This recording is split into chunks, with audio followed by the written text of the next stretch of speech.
ಎಲ್ಲಿಗೆ ಹೋಗುವುದು? ಕೈಲಾಸ ಇದು ಎಷ್ಟು ದೂರ ಉಂಟು ಏನು? ಅಯ್ಯೋ ದೇವರೇ, ಬಂದು ನಿಂತದ್ದೇ ಇದೆ ಕೈಲಾಸಗಿರಿಯೇ.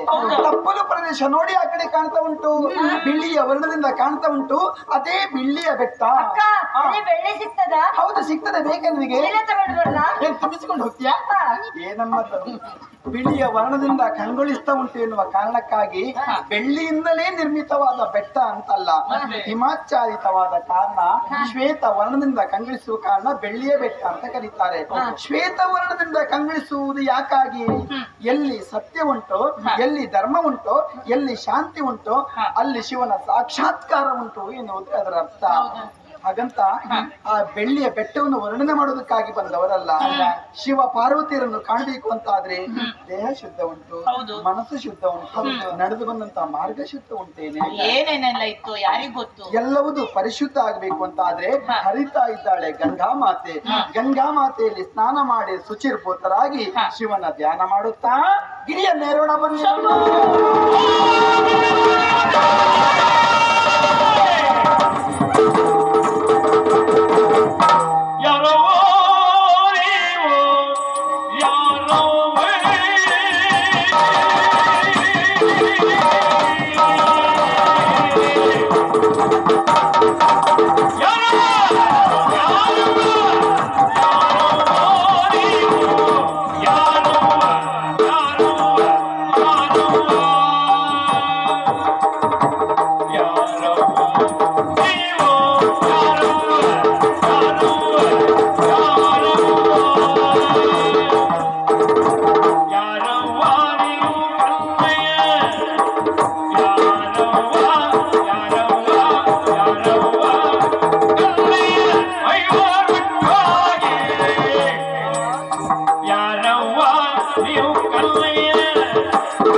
ಭಯ ಪಡುವುದಲ್ಲ, ಸಂತೋಷ ಆಗ್ತಾ ಉಂಟು ನಮಗೆ. ಯಾಕೆ ದೇವರು ನಮಗೆ ಪ್ರಯಾಸ ಬೇಡ ಎನ್ನುವ ಕಾರಣಕ್ಕಾಗಿ ಪ್ರತ್ಯಕ್ಷನಾಗಿದ್ದಾನೆ ಪರಮೇಶ್ವರ.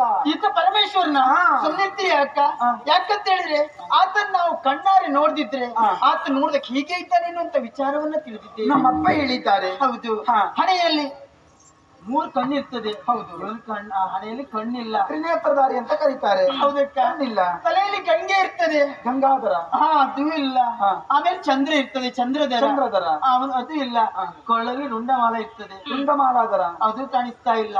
ಕೈಯಲ್ಲಿ ತ್ರಿಶೂಲ ಇರ್ತದೆ, ಶೂಲಧಾರಿ. ಅದು ಇಲ್ಲ. ಮತ್ತೆ ಗಿರಿಗಿರಿ ಗಿರಿಗಿರಿನೇ ಇದ್ದ ಹಾರಿ ಬಂದ. ಗಿರಿಗಿರಿ ಗಿರಿಗಿರಿನೇ ಇದ್ದ ಹಾರಿ ಬಂದ. ನನಗೆ ಗಿರಿಗಿರಿ ಕೇಳಲಿಲ್ಲ, ಬಡಬಡ ಅಂತ ಶಬ್ದ ಕೇಳಿತು. ಹೌದು, ಇತ್ತ ಹಾರಿ ಬಂದ. ನೇರ ಹೋಗಿ ಅಲ್ಲಿ ಕುಳಿತುಕೊಂಡ. ಅಲ್ಲಿ ಕೂಡ್ಲಿ ಅವನು ನಮಗೇನು ಅಲ್ಲಿ ಕೂತ್ಕೊಳ್ಳಿ ಅಂತ. ಹೌದು ಅಕ್ಕ ನೋಡು, ಸರಿಯಾಗಿ ನೋಡಿದ್ಯಾ? ಅವನ ತಾಣೆಯಲ್ಲಿ ಕಣ್ಣಿಲ್ಲ, ಹಾಗಾದ್ರೆ ಒಂದು ಬೊಟ್ಟು ಕಾಣ್ತಾ ಉಂಟು.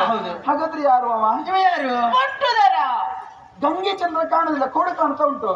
ಅವನು ಕೊಡುದರ. ಕೈಯಲ್ಲಿ ಶೂಲ ಕಾಣುವುದಿಲ್ಲ. ಏನುಂಟು? ಕೈ ಸಾಲದರ.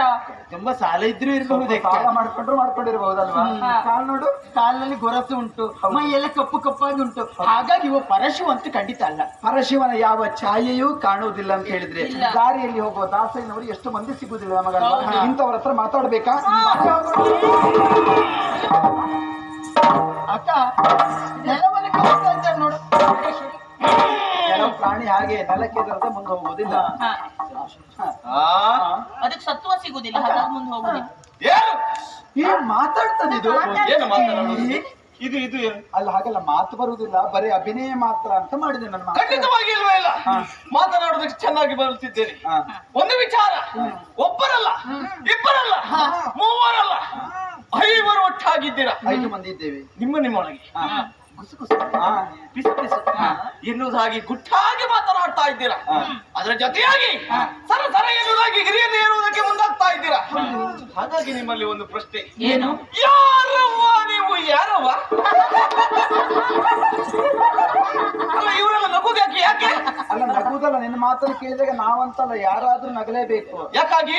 ಒಂದು ನೆನಪಿಟ್ಕೋ, ನಮ್ಮಲ್ಲಿ ಅಂತಲ್ಲ, ಯಾವುದೇ ಒಂದು ಹೆಣ್ಣನ್ನು ಕಂಡಾಕ್ಷಣ ಮಾತಾಡುವಾಗ ಎಚ್ಚರ ವಹಿಸಿ ಮಾತಾಡಬೇಕು. ಯಾಕಾಗಿ? ಪ್ರಥಮವಾಗಿ ಅವಳ ಕೊರಳನ್ನು ಕಾಣಬೇಕು, ಆಮೇಲೆ ಕಾಲು ಬೆರಳನ್ನು ಕಾಣಬೇಕು. ಕೊರಳದಲ್ಲಿ ಮಂಗಲಸೂತ್ರ ಉಂಟ ನೋಡುದು, ಕಾಲದಲ್ಲಿ ಕಾಲು ಬೆರಳು ಉಂಗುರ ಉಂಟ ನೋಡುವುದು. ಯಾಕೆ ಹೇಳು? ಮಂಗಲಸೂತ್ರ ಕಾಲುಂಗುರ ಇರುವಾಗ ಮಾತ್ರ ಅವಳು ಮದುವೆ ಆಗಿದೆ ಅಂತ ಅರ್ಥ. ಹಾಗಾಗಿ ನಾವು ಯಾರಿಗೂ ಅವ್ವ ಆಗ್ಲಿಲ್ಲ. ಓ ಮಕ್ಕಳೇ, ಕನ್ಯೆಯರು ನಾವು. ಆಮೇಲೆ ಖಂಡಿತವಾಗಿ ಕೇಳಿದವ ನಾನಲ್ಲ. ಹೆಣ್ಣು ಹುಟ್ಟಿದ ತಕ್ಷಣವೇ ಮಾತೃಸ್ಥಾನ ಇರುವುದು ದತ್ತವಾಗಿ ಬಂದಿರ್ತದಂತೆ. ಆ ನೆಲೆಯಲ್ಲಿ ಎಲ್ಲಾದ್ರೂ ಚಿಕ್ಕ ಮಕ್ಕಳು ಸಿಕ್ಕಿದ್ರೆ ನಾವು ಮಾತಾಡಿಸುವ ಪರಿ ಹೇಗೆ? ಯಾರಮ್ಮ ನೀನು? ಹೆಸರೇನಮ್ಮ?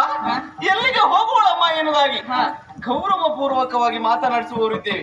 ಆ ನೆಲೆಯಲ್ಲಿ ನಿಮ್ಮನ್ನ ಪ್ರಶ್ನಿಸಿದ್ದು ಯಾರವ್ವ ಎನ್ನುವುದಾಗಿ ಆ ಲೆಕ್ಕದಲ್ಲಿ ಸಂಪೂರ್ಣ ತೆಗೆದುಹಾಕುವಾಗಿಲ್ಲ ಇವನ. ಅಂದ್ರೆ ಹೆಣ್ಣಿನ ಕುರಿತಾಗಿ ಎಷ್ಟು ಅಭಿಮಾನ ಗೌರವ ಉಂಟು ಅಂತ ಆಯ್ತು. ನಮ್ಮದೊಂದು ಅಭ್ಯಾಸ, ಹೇಗೆ? ಕೊಟ್ಟದ್ದನ್ನು ಇಟ್ಟುಕೊಳ್ಳುವುದಿಲ್ಲ, ಇದು ಒಳ್ಳೆಯದು. ಏನಿದ್ರು ಹಿಂತಿರುಗಿಸುವುದೇ ಒಳ್ಳೆ ಅಭ್ಯಾಸ. ನಮ್ಮನ್ನ ಕೇಳುವ ನೀನ್ ಯಾರಪ್ಪ? ಯಾರಪ್ಪ? ನೀನ್ ಯಾರಪ್ಪ ಹೇಳು. ನಿನಗೆ ನಾನು ಯಾರಿಗೂ ಅಪ್ಪ ಆಗ್ಲಿಲ್ಲ. ಆಗೋ ಯೋಚನೆ ಉಂಟಾ? ಅದುಂಟು ಅಕ್ಕ. ಇದೆಲ್ಲ ಬೆಳ್ಳಗಾಗಿ ಹೋಗಿದೆ ನೋಡಿ. ಅಲ್ಲ, ತಲೆ ಕೂದಲು ಮಾತ್ರ ಬೆಳ್ಳಗಾದದ್ದಲ್ಲ, ಮತ್ತೆ ಗಡ್ಡವು ಬಿಳಿ ಬಿಳಿಯಾಗಿದೆ. ಓಹೋ, ಯೋಚನೆ, ವಿಷಾದ ಪಡಬೇಡ. ಯಾರಿಗೂ ಅಪ್ಪ ಆಗ್ಲಿಕ್ಕಾಗ್ಲಿಲ್ಲ ಅಂತ. ಒಂದ್ ಕೆಲಸ ಮಾಡು. ಹೇಗೆ? ಬಿಳಿ ಇದ್ದ ಕೂದಲೆಲ್ಲ ಕಪ್ಪಾಗಬೇಕಾ? ಕಾಡಿನಲ್ಲಿ ಒಂದು ಸೊಪ್ಪು ಸಿಗ್ತದೆ. ಆ ಸೊಪ್ಪನ್ನು ಚಂದ ಮಾಡಿ ಅರೆಬೇಕು. ಚಂದ ಮಾಡಿ ಅರೆದು ತಲೆ ಕೂದಲಿಗೆಲ್ಲ ಹಚ್ಚಿಕೊಂಡೆ ಅಂತ ಆದ್ರೆ ಬಿಳಿ ಇರುವ ಕೂದಲೇ ಕಪ್ಪಾಗ್ತದೆ. ಒಂದು ವಿಷಯ ಹೇಳ, ನಿನ್ ಸಮಯ ಉಂಟಾ? ಇದ್ರೆ ಆ ಸೊಪ್ಪಿನ ಪರಿಚಯ ನನಗಿಲ್ಲ, ತಂದು ಕೊಡ್ತೇನೆ. ಹೇಳ್ತೇನೆ, ಇಷ್ಟು ಮಾತಾಡುವ ನಿನಗೆ ಹೇಳಿದ್ರಾದ್ರೂ ಗೊತ್ತಾಗ್ತದಲ್ಲ, ಅರ್ಥ ಆಗ್ತದಲ್ಲ? ಅರ್ಥ ಆಗ್ತದೆ, ಅರ್ಥ ಆಗ್ತದೆ. ಹಾಗಾದ್ರೆ ಹೇಳು. ಮಕ್ಕಳೇ, ಒಂದು ವಿಚಾರ ಗೊತ್ತುಂಟ? ಏನು? ಇದು ಪ್ರಾಯ ಆಗಿ ಬೆಳ್ಳಗಾಗಿದ್ದು ಎನ್ನುವುದಾಗಿ ಭಾವಿಸಿದ್ರ? ಖಂಡಿತವಾಗಿ ಅಲ್ವೇ ಅಲ್ಲ. ಇದೆಲ್ಲ ಜ್ಞಾನ ವೃದ್ಧಿಯಾಗಿ ಹೀಗಾಗಿತ್ತು. ಇದೆಲ್ಲ ಜ್ಞಾನದ ಸಂಕೇತ. ಮಕ್ಕಳೇ, ಜ್ಞಾನದಿಂದ ಬಿಳಿ ಆಯ್ತು ಅಂತ. ಸರಿ ಮಕ್ಕಳೇ, ನಾನು ಯಾರಂತ ಗೊತ್ತಾಗಲಿಲ್ಲ ನನಗೆ.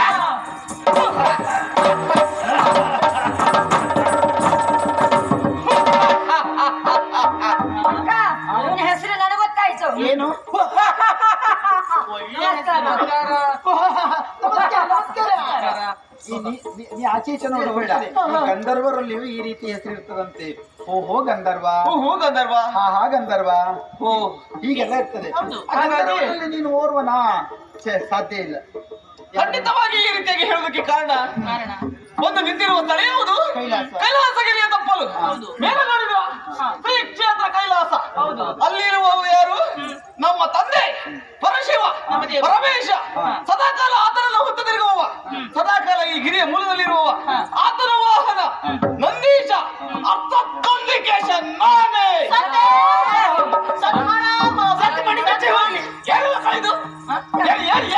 ನಮ್ಮ ಮುಂದೆ ನಂದಿ ನಿಂತದ್ದೇ ಹೌದಂತಾದ್ರೂ ನಿನ್ನನ್ನು ಗುರುತಿಸುವಂತ ತಿಳುವಳಿಕೆ ಬರದೆ ಹೋಯ್ತಲ್ಲ ಎನ್ನುವಾಗ ನಮ್ಮ ಬುದ್ಧಿಗೆ ನಾವು ಬೈದುಕೊಂಡಿದ್ದೇವೆ. ನಿಮ್ಮ ಬುದ್ಧಿಯ ಬಡತನಕ್ಕೆ ಬೈದುಕೊಂಡದ್ದ. ನಮ್ಮ ತಿಳುವಳಿಕೆಗೆ ಹಾಗಾದ್ರೆ ತೊಂದ್ರೆ ಇಲ್ಲ, ನೀವು ಬೈದುಕೊಳ್ಬಹುದು. ಮತ್ತೆ ನಂದಿ ಸಾಯ್ಲಿ ಅಂತ ನಾವ್ ಹೇಳ್ತೇವಾ? ನೀವು ಹೇಳುವವರಲ್ಲ ಬಿಡಿ ಮಕ್ಕಳೇ. ಅದೇನೇ ಇರಲಿ, ನಿಮ್ಮನ್ನು ನೋಡಿದಾಗ ಇಲ್ಲಿಯವರಲ್ಲ ಎನ್ನುವುದಾಗಿ ಸುಸ್ಪಷ್ಟವಾಗಿ ಅರ್ಥವನಿದ್ದೇನೆ. ಹಾಗಾಗಿ ಯಾರು ನೀವು? ಎಲ್ಲಿಂದ ಬಂದವರು? ಯಾಕಾಗಿ ಬಂದಿದ್ದೀರಿ? ನಿಮ್ಮನ್ನು ಹರಿದುಕೊಳ್ಳುವಂತಹ ಮಾತಾಪಿತರು ಇಷ್ಟೆಲ್ಲ ವೃತ್ತಾಂತವನ್ನ ಸವಿಸ್ತಾರವಾಗಿ ಹೇಳಬೇಕು.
ಮಧ್ಯದವರ ಮತ್ತೆ ಕೆಳಗಿನವರ.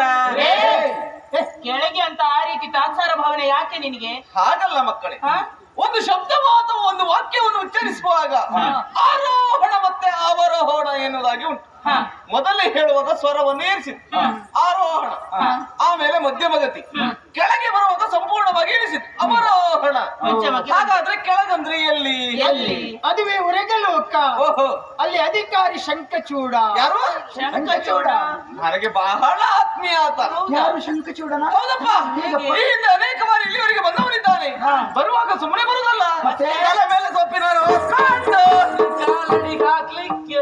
ಯಾವುದು ಸೊಪ್ಪಿನ ಹೊರೆ? ಅದಲ್ವೇ?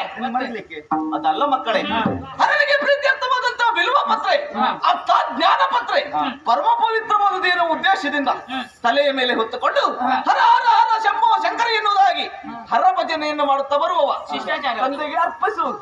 ಆಮೇಲೆ ಅಲ್ಲಿಂದ ತೀರ್ಥ ಪ್ರಸಾದವನ್ನು ಹಿಡಿದುಕೊಂಡು ಬರುವುದು. ಅದು ಯಾರಿಗಂತೂ ಗೊತ್ತಾಗ್ಲಿಲ್ಲ ನನ್ಗೆ. ಯಾವುದು ಆ ತೀರ್ಥ ಪ್ರಸಾದ?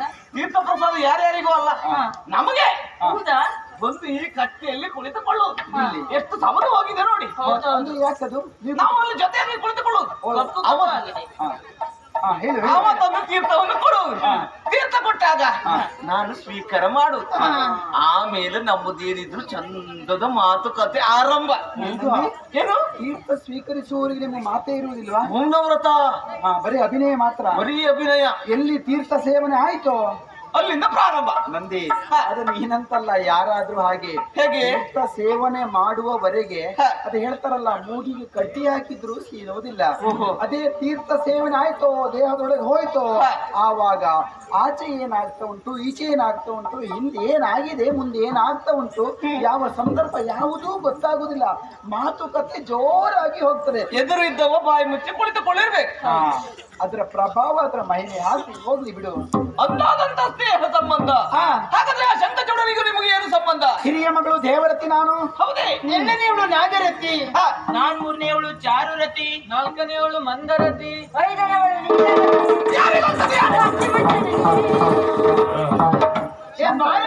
ಅವಳು ಬಾಯಿ ಏನಂತ ಮಾಡಿಕೊಂಡೆ ನೀನು? ನಮ್ಮ ತಂಗಿ ಯಾರೇ ಆಗ್ಲಿಕ್ಕಿದ್ದವಳು ಅಂತ ಭಾವಿಸಿಕೊಂಡಿರ? ನೀವು ಅವಸರ ಮಾಡುದು ಯಾಕೆ? ಹೇಳ್ತೀನ ಯಾರಿಗೂ ಆಗಬಹುದು. ನನ್ನ ವಾಕ್ಯ ಪೂರ್ಣ ಆಗಿದೆಯಾ? ಆಗಿಲ್ವ? ಏನಂತ ಹೇಳು. ಎಷ್ಟೊತ್ತಿಗೆ ಮಾರಾಯ ಪೂರ್ಣ ಆಗುದು? ವಿರಾಮ ಕೊಡ್ಲಿಲ್ಲ. ಯಾರು? ಅಲ್ಲ ಹೇಳು. ವಿರಾಮ ಆಗ್ಲಿಲ್ಲ, ಹಾಗಾಗಿ ಪೂರ್ಣ ಆಗ್ಲಿಲ್ಲ. ನಿಮಗೆ ಚೆನ್ನಾಗಿ ಗೊತ್ತಾಗಿದೆ ನೋಡು. ಕಾರಣ ರತಿ ರತಿ ರತಿ ಎನ್ನುವುದಾಗಿ ಪ್ರಾಸಬದ್ಧವಾಗಿ ಹೆಸರನ್ನು ಇರಿಸಿದ್ದಾರೆ ನಿಮ್ಮಪ್ಪ. ಹಾಗಾಗಿ ಕರೆಯುವುದಕ್ಕೆ ಯಾರಿಗೂ ಆಗ್ತದೆ ಎನ್ನುವುದಾಗಿ ಹೇಳಿದವ.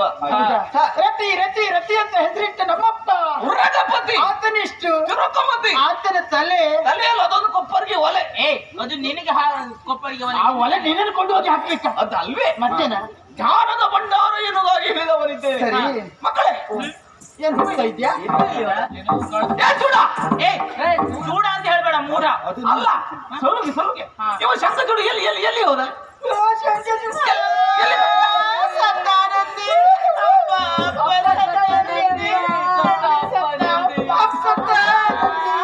ಮಕ್ಕಳೇ, ಏನಿದು ಏನಿದು?